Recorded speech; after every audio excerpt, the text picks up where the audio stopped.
Përshëndetje të nderuar miq, përshëndetje të dashur ndjekës, ja ku po takohemi sërish së bashku në kanalin Monitor TV.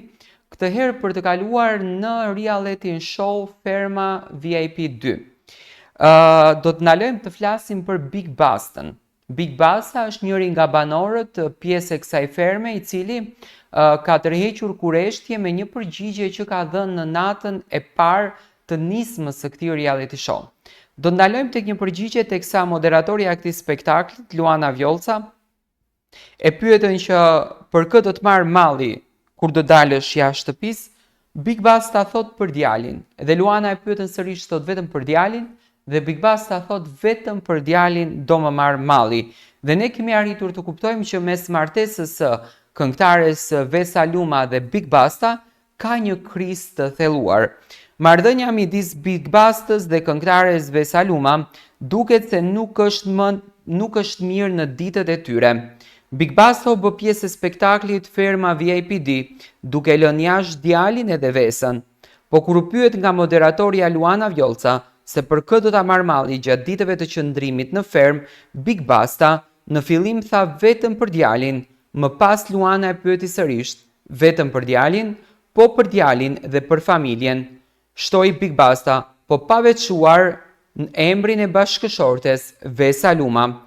Po ashtu në profilin e tyre zyrtar në Instagram, vihet re se Vesa Luma nuk ka bërë asnjë postim apo story në mbështetje të babait të djalit të saj, Big Bastës, brenda fermës. Zakonisht të krijon të lë dyshime që të krijosh mendime të ndryshme se si është raporti Big Bastës edhe Vesa Lumës.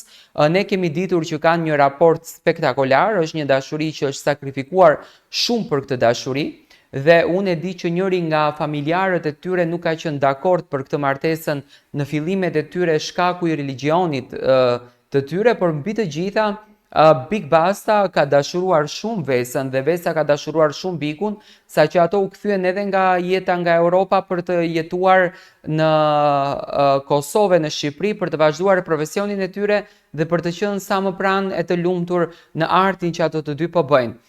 Çuditërisht, tashmë Big Basta po bën 3 ditë brenda fermës VIP dhe nuk ka një mbështetje nga bashkëshortja e tij në këtë reality show.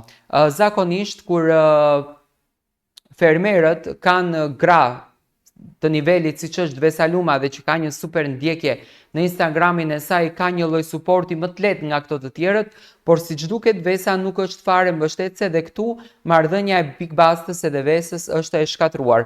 Do të kemi kohën përpara për të dëgjuar nga Big Basta, kështu vitin e kaluar foli edhe Beskallaku dhe e tregoi të vërtetën e marrëdhënies së tij me artisten Xhensila Myrtezaj. Por në këtë rast besoj që në ditët në vazhdim do të dëgjojmë edhe nga Big Basta se si shkon marrëdhënia e tyre, nëse ka një krisje, pse ka ardhur kjo krisje. Ishin një çift që gjithmonë tregonin lumturi. Mosvallë nuk duhet besojmë aty ku shohim shumë buzëqeshje dhe shumë dashuri që gjithçka në rregull. Vesa nuk është se ka qenë shumë aktive në jetën e saj profesionale, por njëkohësisht edhe Big Basta nuk ka qenë shumë aktiv. Në qoftë se ka një krisje dhe ka një ndarje, le të themi mes Vesës edhe mes Big Bastës, që nuk dua të jetë një gjë e tillë, sepse në mesin e tyre ka një fëmijë, ndoshta Big Basta këtë fermën VIP 2 do ta përdorën për rikthimin e tij në skenë edhe për të bërë këngë hite edhe për t'u rikthyer muzikës. Domethënë ka shumë sekrete në këtë mes. Big Basta nuk na ka folur, le të themi, ka folur rrallë pak për jetën e tij, ka folur rrallë pak për gjërat e tij, por tashmë në fermë do të kemi fatin të kuptojmë se çfarë po ndodhen me jetën e Big Bastës dhe çfarë po ndodhen me lidhjen mes Big Bastës edhe Vesa Lumës.